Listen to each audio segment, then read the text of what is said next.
अच्छा बच्चों, तो टेस्ट को आप देखें, 71 क्वेश्चन से आपका बायो स्टार्ट हो रही है। तो number of nitrogenous bases common in both DNA, total nitrogenous bases की तादाद 4 है। एडानिन, गुआनिन, साइटोसिन दोनों में कॉमन है। तो पहले का जवाब कौन सा ठीक होगा? बी ऑप्शन सही होगा कि 3 कोडान जो है 3 वो नाइट्रोजनस बेसिस वो सेम है, सिर्फ यूरासिल और थायमीन का फ़र्क है। डिफरेंस की बात करें तो एक में डिफरेंट है, कॉमन की बात करें तो 3 कॉमन है। Lactose, maltose and sucrose are important carbohydrate in living organism. तो आपने पढ़ा था कि डाइसेकेराइड में कि जब दो आपस में ग्लाइकोसिडिक बॉन्ड से मिलते हैं तो फिर उनसे बनता है डाइसेकेराइड, और ये सारे एग्जाम्पल वहाँ पर आपने पढ़े थे। तो सेकंड का जो जवाब है वो भी बी है, जिसको हम कहते हैं कि इम्पॉर्टेंट डाइसेकेराइड। इसके बाद फिर तीसरी चीज़ है, there is dash hydrogen bond between guanine and cytosine. तो इसका जवाब बी है, जिसका मतलब है 3। जब ग्वानिन और साइटोसिन अटैच होते हैं उसके दरमियान में कितने बॉन्ड होंगे? 3 हाइड्रोजन बॉन्ड होते हैं। उसके बाद जो चौथा सवाल है, about dash different amino acid are present in a protein molecule. हमने पढ़ा था टोटल उसके अंदर 170 टोटल अमीनो एसिड है, लेकिन जो प्रोटीन बनाते हैं उनकी तादाद है 20। तो ए ऑप्शन सही है 20 वाला। इधर पर आपके पास 3 थे, ये आपके पास डाइसेकेराइड है। फिर उसके बाद आपके पास 5 है कि जो हार्मोन्स होते हैं प्रोड्यूस फ्रॉम कोलेस्ट्रोल, उनको हम कहते हैं स्टीरॉयड हार्मोन। तो सी ऑप्शन सही हो। हमने बड़ा हार्मोन क्या होंगे? कुछ प्रोटीन होते हैं, कुछ लिपिड होते हैं। लिपिड वालों को कहते हैं स्टीरॉयड, और इनके लिए प्रिकर्सर का काम कोलेस्ट्रोल करता है। तो सी ऑप्शन 6 जो होगा आपके पास, उधर पर आपके पास 76 है। तो ये 6 जो होगा amount of DNA in bacterial cell. तो उधर पर जो पहला चार्ट दिया गया था उसमें तो आपने देखा था कि वहाँ पर 1% था, तो फिर ए ऑप्शन सही होगा। यूकैरियोटिक में 0.25 और बैक्टीरिया में 1% है।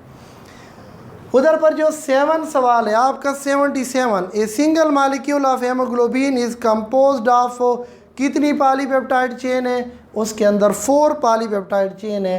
तो जवाब होगा बी, और उधर आ जाएगा 4। फिर उसके बाद 8 है, ऑल पायरामिडीन एक्सेप्ट, कि सारे के सारे पायरामिडीन हैं सिवाय किस चीज़ के? तो आपके पास जो 8 है वहाँ पर 78 हो, उसमें आप देखें साइटोसिन, थायमीन, यूरासिल, ये पायरामिडीन है। एडानिन और ग्वानिन डबल रिंग होते हैं, इसलिए पायरामिडीन नहीं है बल्कि ये प्यूरिन है। तो इनमें से ऊपर वाले 3 पायरामिडीन, और जो डी ऑप्शन है जिसको हम कहते हैं एडानिन, वो कौन सी चीज़ हो जाएगी? वो आपके पास प्यूरिन बेसिस है, क्योंकि वो डबल रिंग है। 79 है, और उधर पर 79 इधर 9, ribose sugar plus nitrogenous base is called, उसको कहते हैं न्यूक्लियोसाइड। फास्फेट हटा दो तो न्यूक्लियोसाइड। तो इसका जवाब जो है वो सी ऑप्शन सही होगा। उसके बाद है the most abundant RNA is cell is, सबसे ज़्यादा कसरत से पाया जाने वाला आरएनए सेल में कौन सा होता है? तो इसका मतलब है उधर आपका 80, यहाँ पर आपका हमारा 10 क्वेश्चन जो है वो कौन सा बनेगा? वो है राइबोसोमल आरएनए, 70% बी ऑप्शन पर है। The number of hydrogen bond between adenine and thymine, तो इधर 11, उधर पर आपका 81। तो हाइड्रोजन बॉन्ड एडानिन और थायमीन में कितने होते हैं? 2 होते हैं। उसमें 3 हाइड्रोजन बॉन्ड थे, इसमें 2 हाइड्रोजन बॉन्ड है। तो 12 ऑप्शन वहाँ पर 82, phosphate group is attached to ribose at carbon number 5। तो इसका मतलब है डी ऑप्शन। तो इधर कौन सा जवाब था? 11 में नंबर ऑफ हाइड्रोजन बॉन्ड ए सही था और उसके अंदर ये 2 का ऑप्शन। तो जो 82 था 12 वाला, इसमें फास्फेट ग्रुप कार्बन नंबर 5 पर अटैच है, जिसको कहते हैं डी ऑप्शन। फिर उसके बाद आपका आ जाएगा 83, यहाँ पर हमारा बनता है 13 वो। तो which one of the following element do not occur in DNA. DNA में कार्बन भी है, इसमें नाइट्रोजन भी है, इसमें फास्फेट ग्रुप फास्फोरस भी है, इसमें सल्फ़र मौजूद नहीं होता। तो इसका मतलब है हमारे पास कौन सा एलिमेंट इसमें मौजूद नहीं है, बी ऑप्शन, जिसको कहते हैं sulphur. Ribose is a, ribose कितने कार्बन वाली है, तो राइबोस और राइबोलोस 5 कार्बन वाले होते हैं। तो आपके पास जो 14 है उसका जवाब होगा B option, pentose sugar 5 carbon वाली।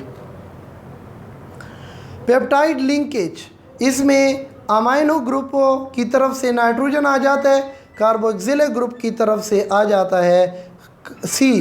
तो इसके अंदर कौन सी होगी, पेप्टाइड लिंकेज होगी 15 वाला, उधर पर आपका 85 बनता है, तो उसमें तुम कहोगे ए ऑप्शन, जिसको हम कहते हैं सी एन लिंकेज। एक कार्बोक्सिलिक ग्रुप, एक का अमाइनो ग्रुप, तो अमाइनो की तरफ से नाइट्रोजन और कार्बोक्सिलिक की तरफ से कार्बन आ जाएगा। तो हमारे पास जो 16 है उधर आपका 86 बन रहा है। The most common carbohydrate monomer. अब अगर मोनोमर की बात करें सबसे कॉमन, तो वो है ग्लूकोस, सी ऑप्शन। अगर डाइसेकेराइड की बात करें तो वो फिर आपके पास क्या हो जाएगी, माल्टोज।